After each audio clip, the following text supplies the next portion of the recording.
ask you a few questions as long as you're fine. Okay. So this film is about the coexistence between human being and AI. Nowadays, people have different perceptions about the use of AI, particularly in a place like Hollywood.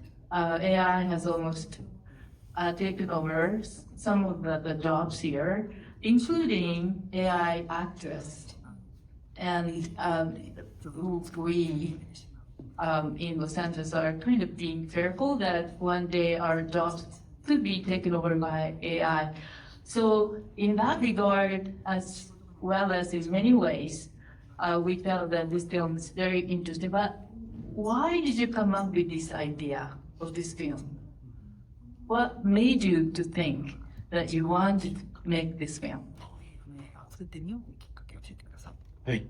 まずは、お越しいただいてありがとうございます。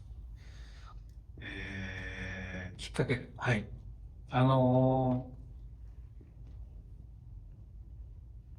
ネットで、中国で、生成 AI を使った死者の蘇りのビジネスが人気になっているという記事を見まして、で、同じような取り組みが日本や韓国で始まっていて、で、それに触れた時に、なんとなく、もやもやする気持ちと、でも自分ももう一度、あの人に会いたいなっていう思う気持ちと自分の中で両方芽生えて、なんか両方芽生える時はいい時なんだよね。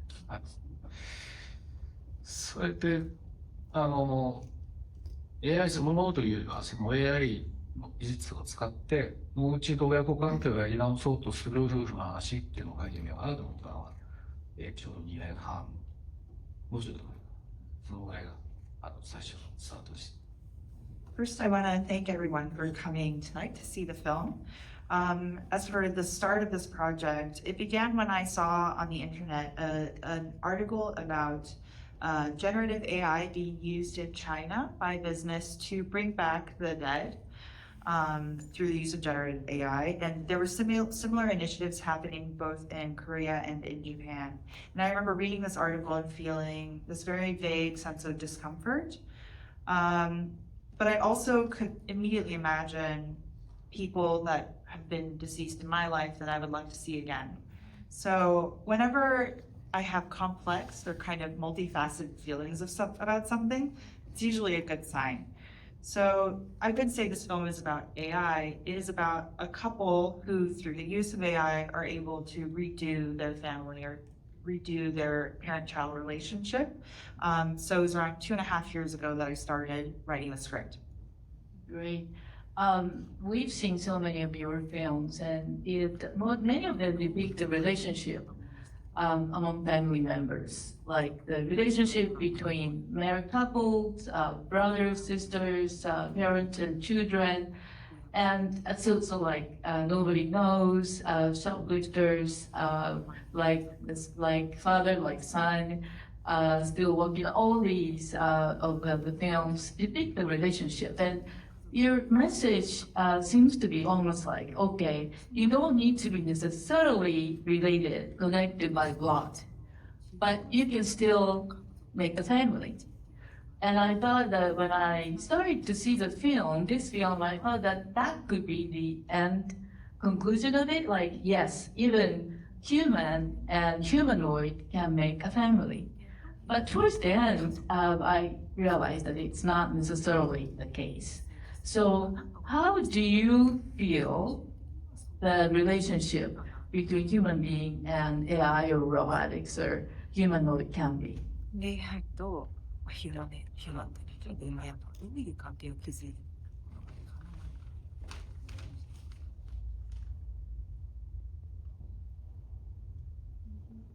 そうね。それを考えながら作ったんだってね。作りました。そうだな、家族の子。その死者の生きがいのビジネスというのを情報に触れて、で、たまたま上海に行く機会があったので、上海に行って、その事業をしている方に会っていろいろ話をお伺いしました。で、そこで取り組んでいるのは、もちろんこうやって肉体を伴って降りてくるわけじゃなくて、パソコン上で画像として、蘇ってくることだったからさ。それを見たとき、あまりによくできているので、本当に死んだ人が蘇って喋ってるように、言えるんですけど、これが実現すると、グリーフワークというものが、変わるなと思います。グリーフワークの形、スピードを進んでいく段階が変わるのではないかっていう、それが、危険だなと思いました。で、危険だなの部分と、この家族の、この夫婦のように、止まってた時計が動くこともあれば、逆に止まってしまうこともある。それはだから、使い方次第かなと思うんですけど。一旦、受け入れた子供を、やはりどこかでもう一度手放す。もう一度、死後の世界に返してあげるっていう行為が、やっぱりないと、おそらく、ずっと子供の手元に置いておくと、グリーフが止まるだろうなと思ったんですよね。だから、関わり方次第だと思うんですよ。幸福に関して言うと、そういう定着の付け方を、描いてみました。Let's see, it's exactly those types of questions that I was thinking about when I made this film, and it is the film that I completed. So when I learned about this business model of using AI to bring back the dead, I had an opportunity to go to Shanghai on a different project, and I was able to meet with the person that was running this kind of business. And of course, with their business, they're not giving the reanimated dead a human form. There's no physicality to it. It's just an image on a computer. And sometimes it's perhaps a child that passed away or someone's mother that passed away. But I did feel as though it was very well done. And it did feel like talking to a reanimated version of that deceased person. What I immediately thought was this is going to drastically change the shape, the speed, and how we progress through grief work. And I found that to be very dangerous. So alongside that sense of risk and danger, I also sense that depending on how you use this type of program, it could possibly stop the progress of one's grief, or it could possibly start it back up again. But for this film, what was important for the couple was that once they accepted this child back into their life, they needed to be able to say goodbye again and return the child back to the realm of the deceased. Because if they kept the child around, then the progress of their grief would stop. It would stop the clock. So that's why I chose this type of ending for this particular couple. It's deep and complicated too, and I guess it's subject to interpretation of each individual who sees the film. I always feel it that way. 今回の作品を見た人によってはいろんな解釈を持たれると思いま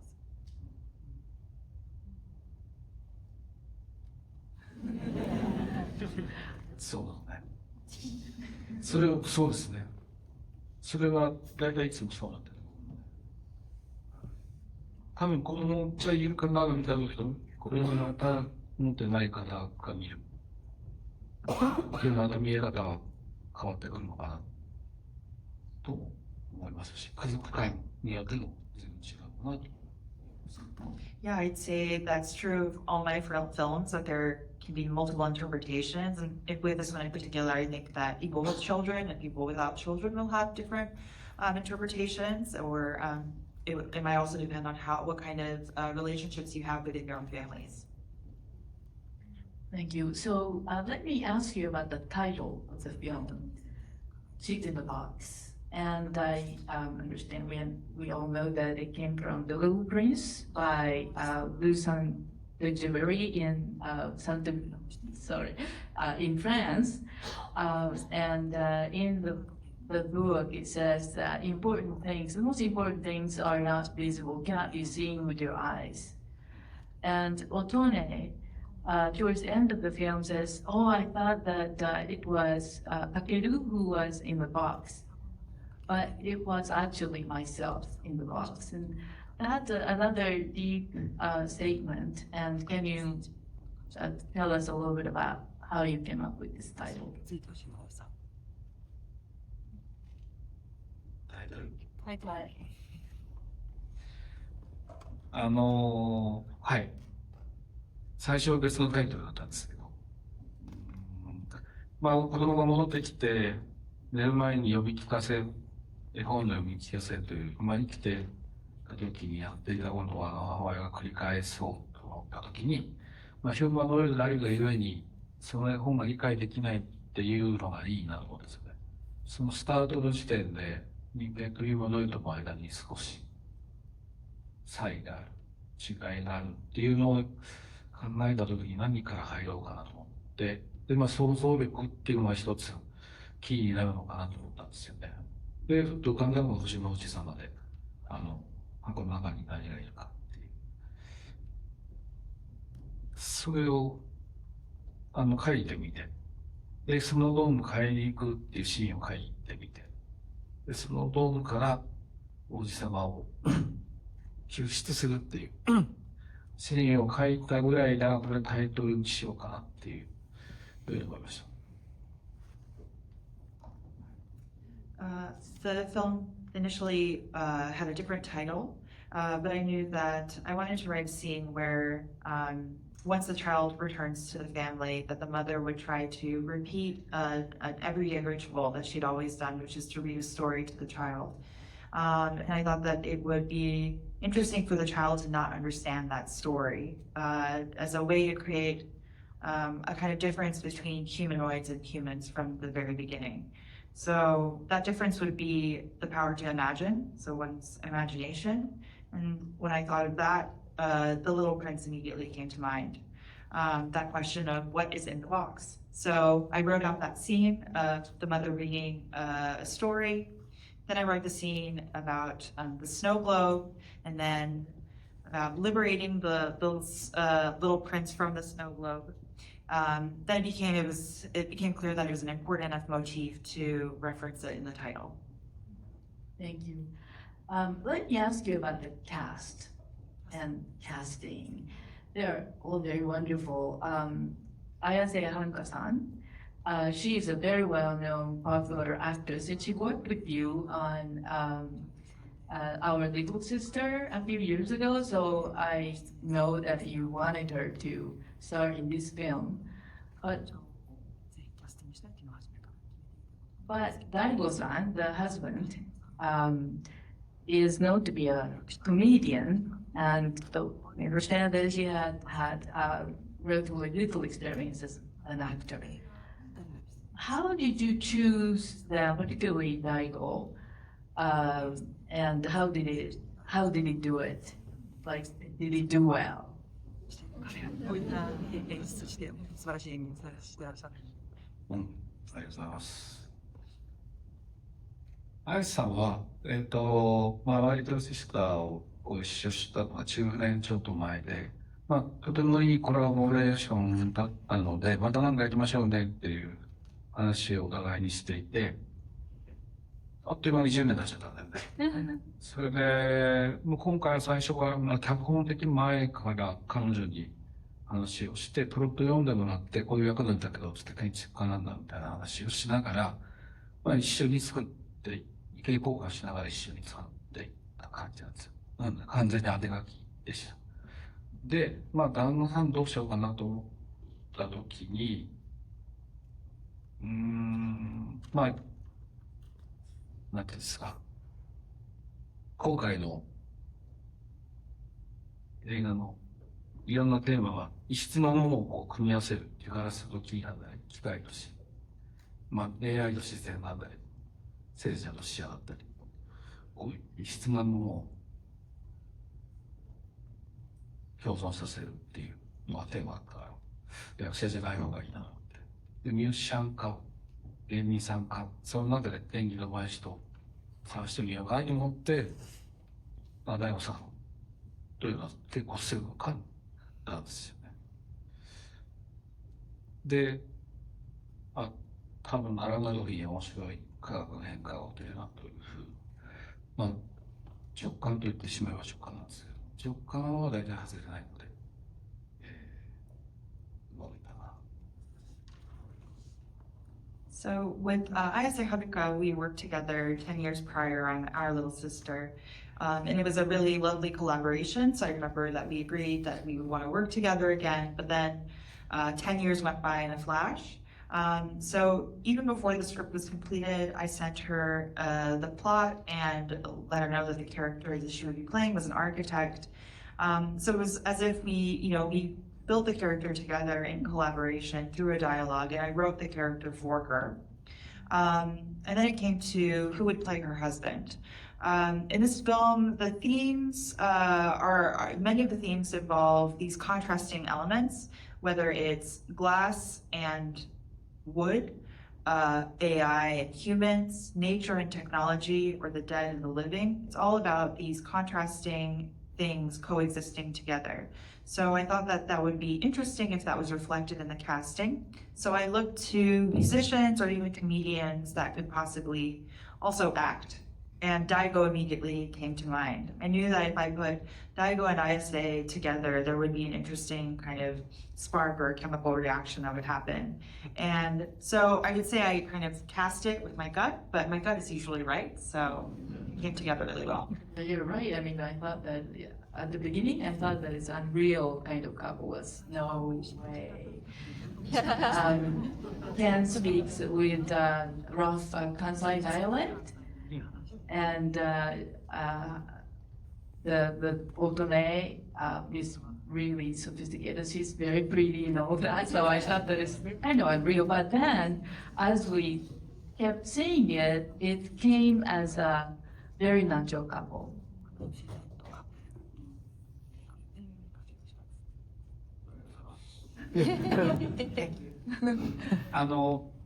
あやさんの方も2箇所だけその方言が広島弁が出るような感じにしたんですが、母親と衝突するところと風紀喧嘩するところは広島弁でっていう、それも最初からどっかで彼女が広島弁を取ろうと思って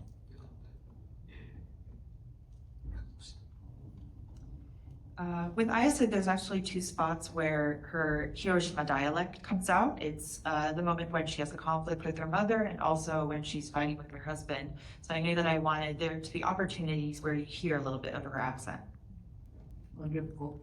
Now, of course, we gotta ask you about the child. Rin Kuwaki, who played as Kakeru, he was amazing because it is, of course, a very difficult role. He's humanoid, but he also acts as if he were a real human being. How did you select them? I understand that there were about 200 kids who applied who auditioned for the role. What made you decide that's him? Like that. 大体子供は直感であって撮りたいって思うかどうかでもうその子そう撮りたいと思った子にちゃんと時間をかけてその子に届く言葉を探してその子がどのくらい集中力が持つのかとか何が得意で何が得意じゃないのかっていうのを時間をかけて見極めていくっていう作業をいつもします。それができれば、いいお芝居が引き出せます。だから待てる環境が作れるって前提で、いつも撮りたいと思う子をやっていると。So when I cast children, I usually do have to go through impulse and I just have to trust my gut. I think with him, I immediately saw him and thought, I want to film him. And then it just comes down to allowing us to have time to build a relationship and for me to figure out the kind of language and communication required in order to reach him, to draw out the right kind of performance. I also need to be able to determine how much focus he can sustain, what he's good at, what he's not good at. All of these things take time for me to be able to understand and determine in order to draw out a really good performance. So I think that once I know that I want to film someone, it's all about allowing myself to have that time to build that relationship. とはいえ、いつもに加えて、多少基準として自分で加えたのは、今この9歳、今度で9歳ですけど、9歳、10歳ぐらいの男の子に接する機会がある方はお分かりだと思いますけど、まあ、普通まっすぐ立ってられないとか、とにかくじっとしてられないし、大変だよね。女の子はそんなことないですが、男の子は状況によっては本当に一日取れないみたいな状況が結構あるんです。長すぎたとか眠いとか。で、子供たちだけのシーンとかになると、もう収集がつかないみたいな。なので、まあオーディションを重ねながら、今はそういう意味で言うと非常に集中力があったので、その辺は見極めながら、彼はやってますけど。それでもやっぱり撮影中に、時やっぱり、全くセリフが出てこなくなって、で、大体眠い時なので、それと撮影中に、ちょっとセットの隅でクラックして、今の充電中です。1時間ぐらいちょっと寝かせてあげると復活するっていう。全くこの中の設定と、座る椅子は違いますが、こういう状況でみんなで待つっていう。でもまあその待ってる間にもいろんなアイデアが浮かぶので、それは全然無駄にならないですけど、そういうこともいい現場でした。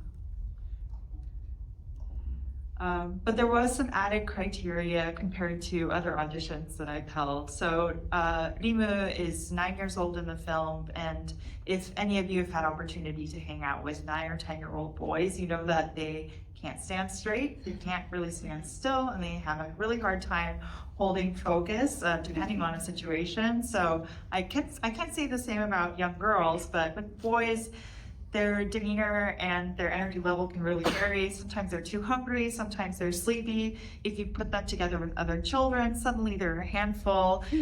So auditioning required just making sure that the kid that I chose was able to have the level of focus that Rimu ended up having. So it was very easy to determine that he was the right child. But then on set, there would be moments where he would forget his lines, and it was always when he was sleepy. So then I would find a dark corner on set and say, Rimu's just charging right now, and he'll be all right in an hour. So it really is no different from the situation in the film, although he doesn't have to sit in the same chair. But even those moments when he was just taking an hour to nap it wasn't a waste of time for me because it allowed me some time to generate new ideas. So it was a really lovely set to work on. Yeah, you're very well known as a director, very rare type of director who doesn't give, when you use child actors, you don't give their script in advance, but let them do their work on the spot almost. So I guess that they worked out very well at this time as well.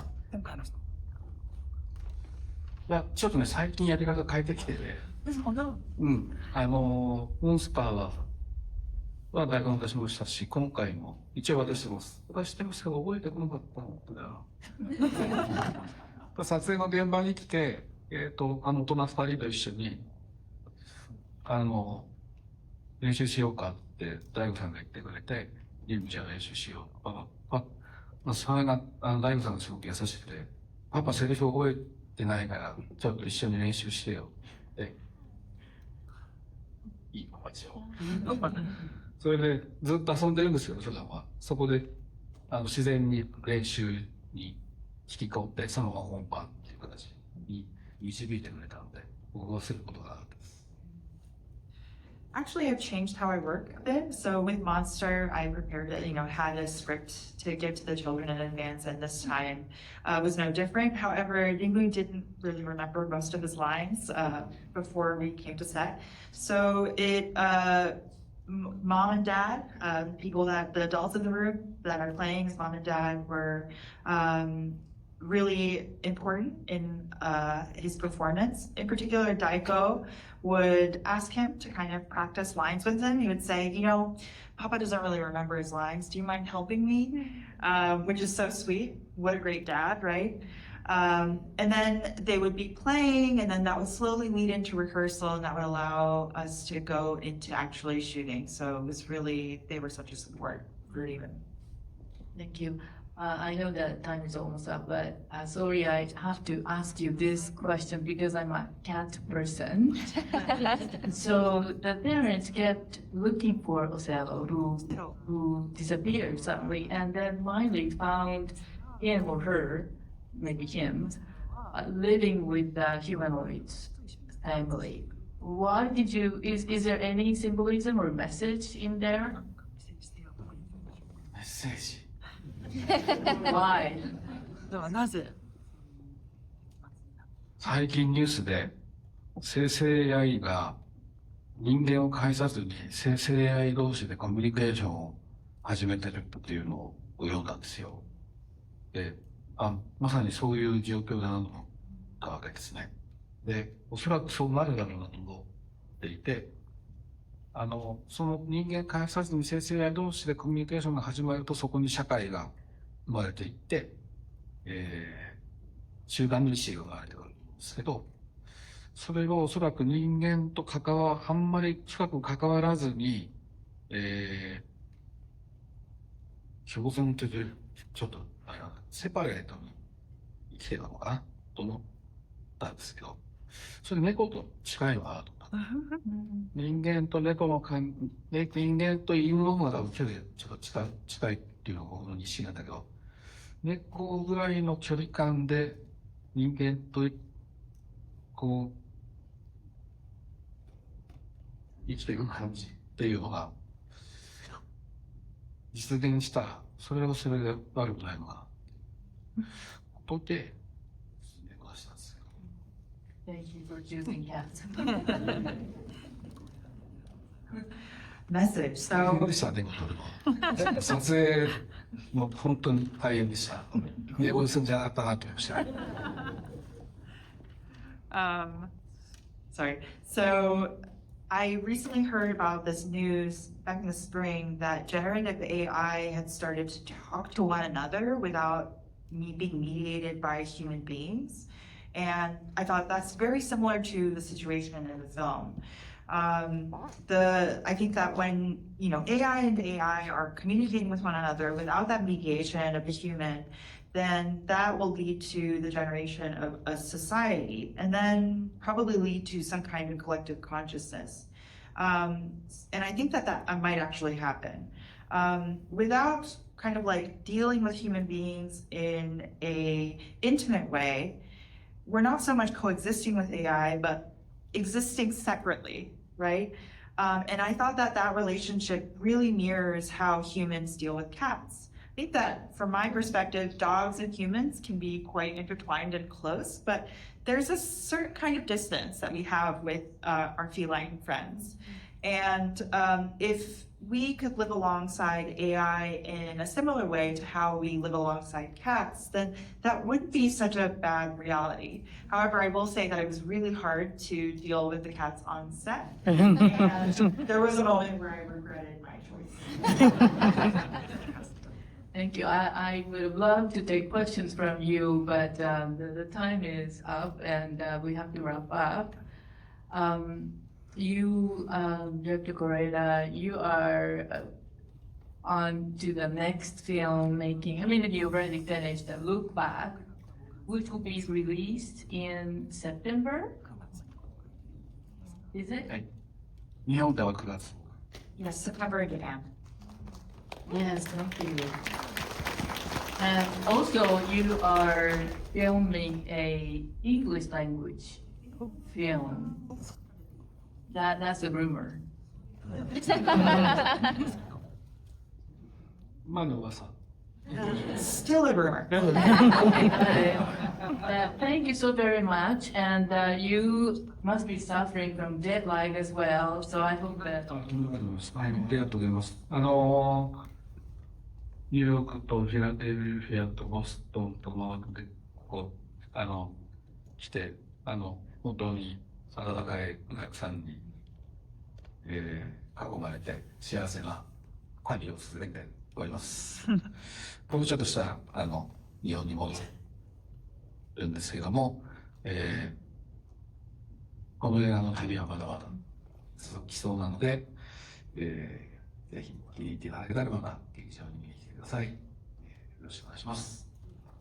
Thank you so much. So yes, I've been to New York, Philadelphia, Boston, and now Los Angeles with this film, and just getting such a warm reception from all of the audience members has made this a very happy trip for me. I will be returning to Japan soon, but the journey of this film will continue. So if you enjoyed it today, I hope that you come back to the theater and maybe watch it again. thank you very much.